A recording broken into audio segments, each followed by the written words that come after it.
I think we all were hurt emotionally by the drought. And I think that one of the things it does is you question whether it's worth it. You know, you've worked all this time and then you get wiped out. The thing that I see now that's the secondary effect is the people that were not able to hang on to their cattle or felt like they would just sell and rebuy, and now the cattle are so high they can't get back in. Rain. A rancher's livelihood is predicated on it. Without it, grass withers and livestock suffer. When rain doesn't fall, many facets of the ecosystem are affected. But our ecosystem is durable and has survived several climatic calamities. And just like our ecosystem, ranchers are resilient. When it stops raining, ranchers must adjust. With time, the drought's chokehold slowly tightens its grip, forcing men and women to take more drastic measures with each passing month. Of all natural disasters, severe drought is the most stressful on a rancher because of its slow and unpredictable nature. Droughts take severe economic, social, and emotional tolls on cattle ranchers and their families. But if you have cattle, you've got to have water and grass, and that's what it boils down to. There's no substitute for Mother Nature in terms of growth, vegetative growth. Technology's great. Mother Nature always beats.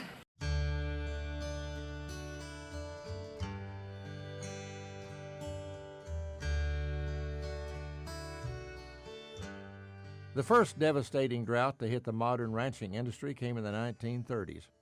Known as the Dust Bowl, it parched Great Plains farmlands laid bare by ill-advised farming practices and turned daytime skies into near darkness.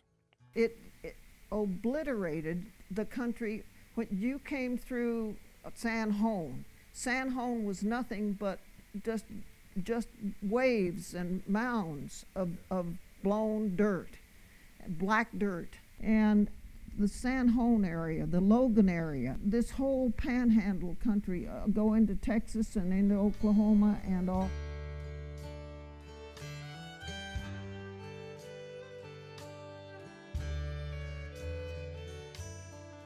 At the same time, though, in the 1930s, there was so much destruction of the native vegetation all the way from North Dakota to Texas that we were kind of laying the ground open to these terrific dust storms that we had. And that with the loss of the vegetation and the stronger winds that are associated with droughts, we dried up the soil moisture throughout that whole area much more than we've ever seen before. Coupled with the Great Depression, the Dust Bowl dealt ranchers an environmental and economic catastrophe. Rangelands withered, livestock water evaporated, and cattle markets plummeted. President Roosevelt's New Deal policies for livestock producers were to depopulate animals that were weakened by the persistent dry weather. After the paperwork was completed, the ones to be killed were herded into the large corral, cows and calves together. The stage was set. The government man went to his car and took out a pump .22 caliber rifle and lots of shells. He carefully loaded his gun, smoked his cigarette, and stepped into the corral as casually as if he were going for a walk. There were a dozen people watching, but the only sound was a cow bawling for her calf. Every eye was glued on the shooter. He was standing right below me, and I jumped when he chambered a shell into the gun. He raised the rifle. A sharp crack rang out. A cow crumpled and fell on her side, legs jerking. 3 seconds later, bang, another cow went down, and another, and another. Within a minute, 15 cows were dying before my eyes. I suddenly realized that I was in the wrong place. Hot water came up in my mouth, and I had an awful feeling in the pit of my stomach. But I couldn't leave. I was afraid I would be called a sissy if I let anyone know. This was a terrible thing for anyone to witness, especially for a 7-year-old child. That happened more than 70 years ago, and many times through the years, I have shut my eyes and vividly recalled the sound of the shots, the bawling of the cattle, the fear in the eyes of the animals as they seemed to realize what was happening. But most of all, the shots ringing out, over and over and over. The ranching industry was able to survive the harsh conditions and recapture its livelihood as agricultural practices improved. Then in the 1950s, another drought gripped the Great Plains. For 5 years, the region dealt with low rainfall and extremely high temperatures.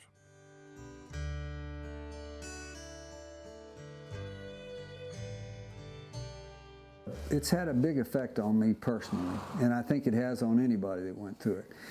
I know my granddad in the drought of the 50s, he shipped his cattle to Missouri. Then the drought just followed him to Missouri, and he finally had to liquidate them. And he basically went broke during the drought of the 50s and never did really recover from it. He never felt comfortable with it, and he always, if you got a good rain, he would always say, that's just the way the last drought started. We had a big rain and then it quit.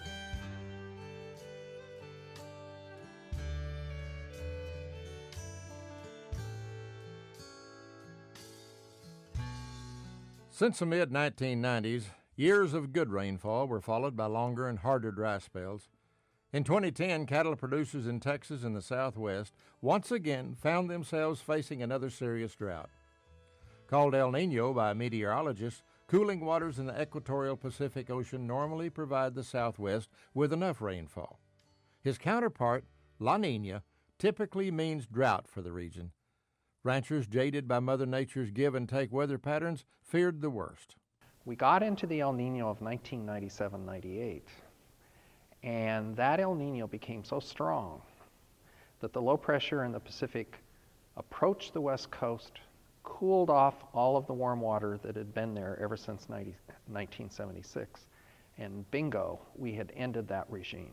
After the El Nino of 2009-2010, we went into a very strong La Nina pattern.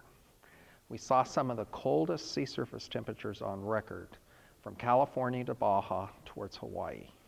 That's exactly the territory that subtropical jet comes across to deliver moisture into the southern plains.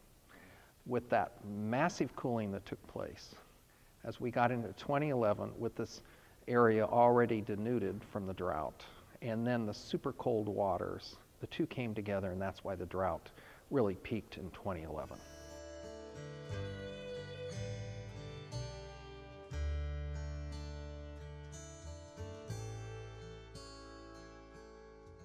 The severity of the drought reared its ugly head that year and became known as the most severe one-year drought in Texas history. In a report by the National Oceanic and Atmospheric Administration, 2011 and 2012 became the driest and hottest period that the Central Great Plains have ever experienced. Exceeding the harshness of the Dust Bowl, the drought of 2011 held haunting records in the agricultural industry that totaled over $12 billion. In my opinion, this drought is not a 3-year drought that we so often hear about. This drought started in the southern Great Plains in 1996 and South Texas 1992. It just so happened that 2011 was the greatest impact year. 2002, 2004 were relatively wet years. 2010 was a relatively wet year. The drought's intensity in 2011 forced cattle producers to take drastic measures. According to the National Climate Data Center, extraordinarily severe drought conditions gripped Texas, Oklahoma, and New Mexico from October 2010 through all of 2011. In Texas, statewide precipitation from September 2010 through August 2011 was the driest 12-month period since 1895. Desperation soon turned to panic for many ranchers. I never knew it could be that bad. I'd heard all the stories, but I thought, well, the country was overstocked, or, you know, there was reasons why this happened that it won't happen again. And it happened. It was so severe that you can't really describe it if you weren't engaged in it. The nation's brood cow herd, the economic engine of the beef industry, was devastated by the staggering heat and unprecedented dry spell. The U.S. beef cow herd went from 32 million head in 2004 to 29 million head in 2014. So of that 3 million head drop, over half of it was in the state of Texas alone. The economic health of the beef production infrastructure, marketing, finishing, transportation, and processing, is dependent upon conditions of the industry's cow-calf sector. Especially 2011 and the first part of 2012, we saw cattle numbers come into market and harvest plants running at peak capacities, over capacities, running 6 and 7 days a week. They'd never seen so many livestock available, particularly on the cull cow and bull side of the market. And a lot of these plants actually expanded capacity in 2011. Well, obviously, on the backside of that comes where we've been now for the last 12 to 18 months, and that being a dramatic shortage in livestock. And so we've seen record high meat prices, record high livestock prices. In Texas in particular, in 2004 there was 5.5 million head of mama cows.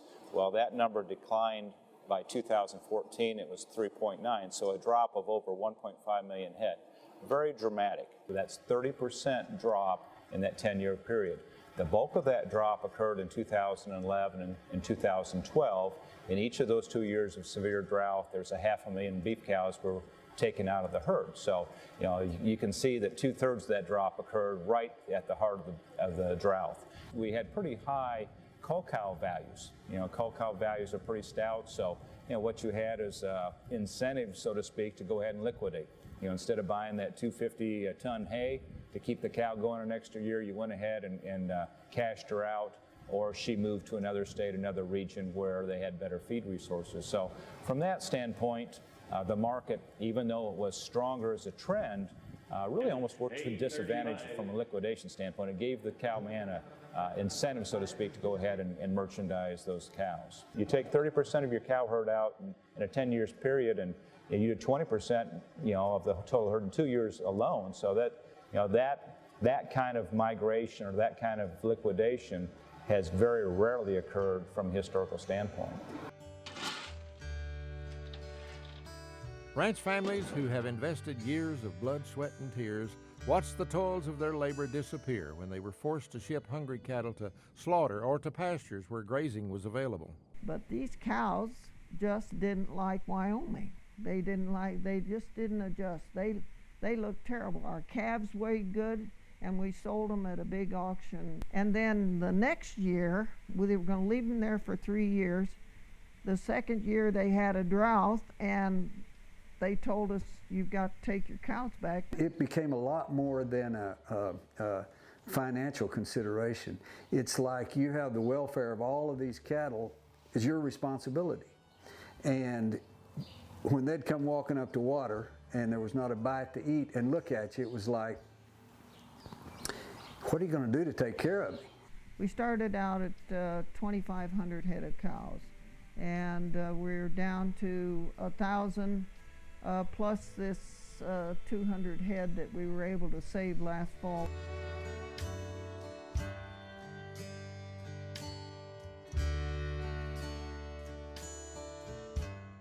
As conditions spiraled out of control, rangeland health became a big concern. Overgrazed pastures impact hydrology, plant species survival, and wildlife habitat. And I think coming out of this drought, we're going to see plants that have died. We're going to lose some species in some areas. And on shallow soils and in short grass country, I think we're going to see a real slow recovery. I think it's going to be a tougher drought to recover from than what we've experienced in the past. And so there were people that just couldn't wrap their head around the fact that everything you do is dictated by Mother Nature and rainfall. And so since it didn't fit their business model, they just continued with their old business model. And I saw some really big ranges really hurt because of that kind of attitude.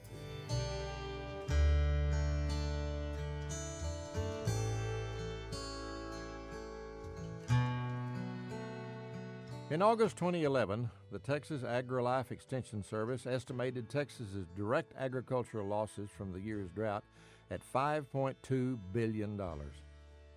Livestock loss accounted for $2.6 billion, a devastating hit to the ranching economy. But it wasn't just ranchers and their families taking the brunt of the drought. Meat processing plants shut down, forcing thousands of men and women out of work. The largest facility to close was a plant owned by the privately held food company Cargill Incorporated. Located in Plainview, Texas, the plant's closing displaced 2,000 employees in a city of only 22,000. Cargill made the decision to shut that plant down because it wasn't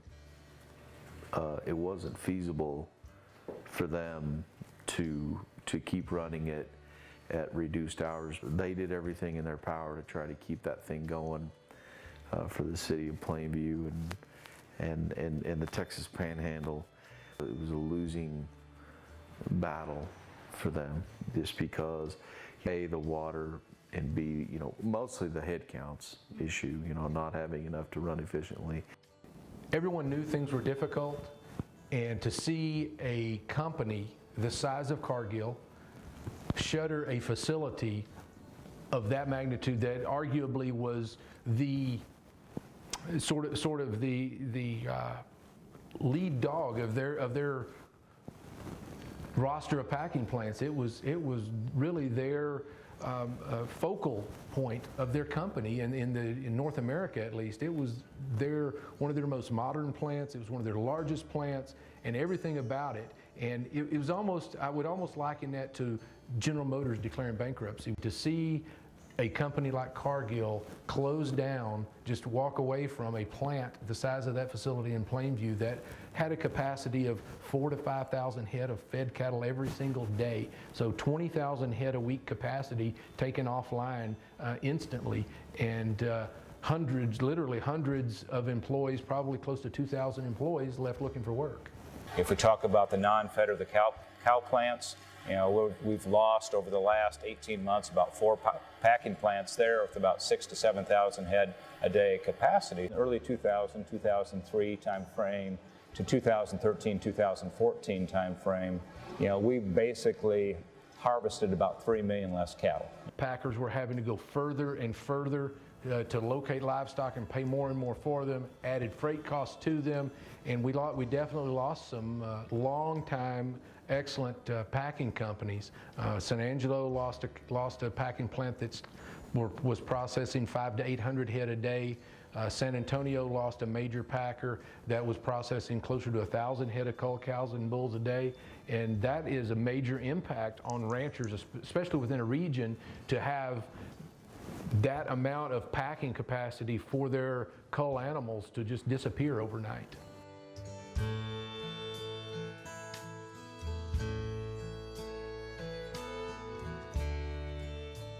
A gut-wrenching aspect of drought is the uncertainty of recovery. Since the mid-1990s, ranchers have experienced wet years followed by intense dry years. Capital was spent and risks were taken that often proved to be futile. But ranchers adapt and change because of each drought. Some of those changes, made out of necessity, became common practice and may prove beneficial in the long run. Risk management's another thing that we probably will pay more attention to, not only for the feed yard standpoint, which is extremely important, but working back into the stocker and the cow-calf side as well. With this kind of volatility, not only in cattle prices, but also in input prices, it just makes more sense that we're going to be more in tune to the market and be more conscious of our risk management program. One of the challenges to being a young producer is you really don't know how to prepare because you've never lived it. Right.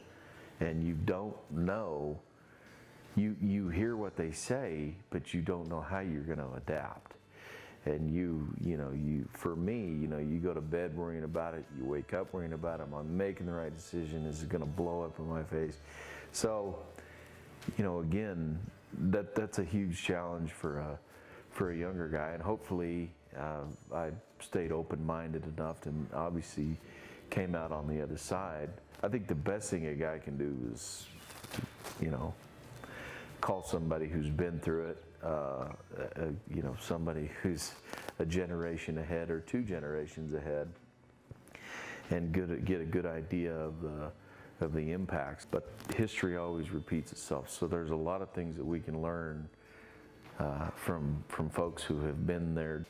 It has tempered my willingness to take on risk, which is probably good as you get older. The risk-reward ratio begins to change, and you want to hold what you've got rather than try to go out and aggressively make more.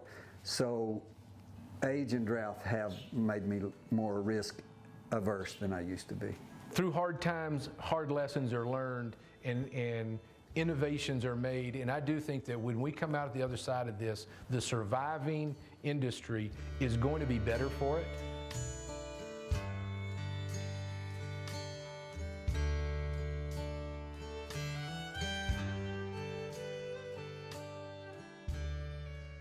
Even if a rancher is brave enough to give Mother Nature another try, the cost of re-entry is staggering. Cattle prices are at an all-time high, and uncertainty about markets makes many ranchers anxious about building new cow herds. The future of the industry remains uncertain.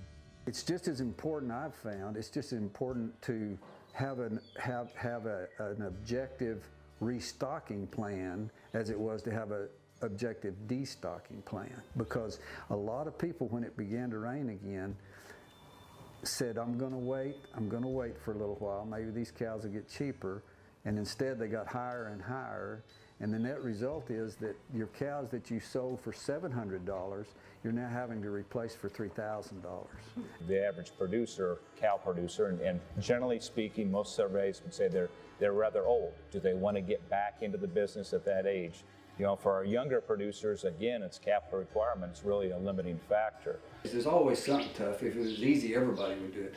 But I think we're in for a pretty good extended period of these kind of pretty high prices. I'm optimistic about it.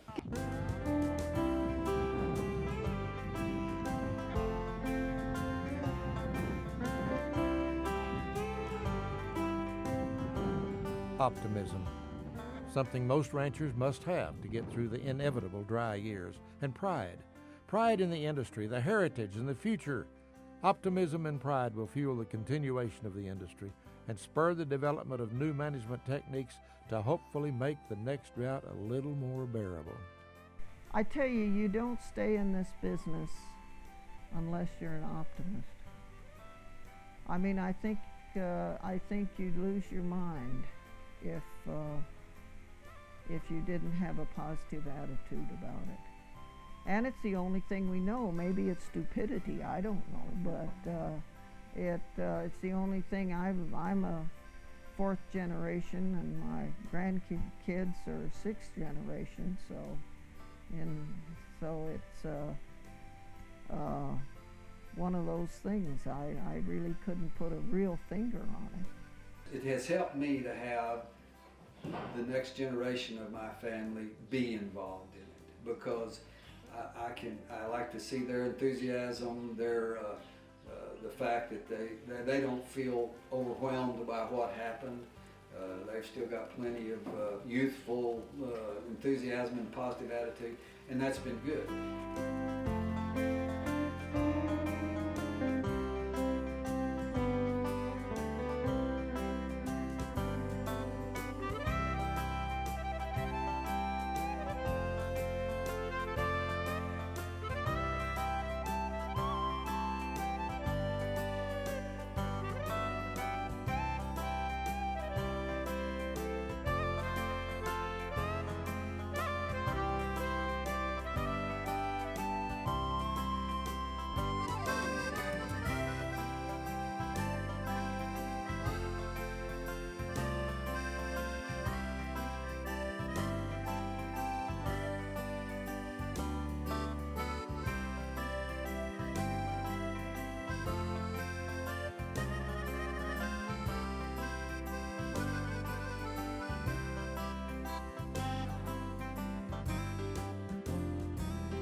The National Ranching Heritage Center is dedicated to preserving the heritage and history of ranching in North America. If you would like to become a part of preserving the heritage of ranching, you can become a member of the Ranching Heritage Association. Just contact the Ranching Heritage Association at 806-742-0498 or contact us through Facebook or at www.ranchingheritage.org.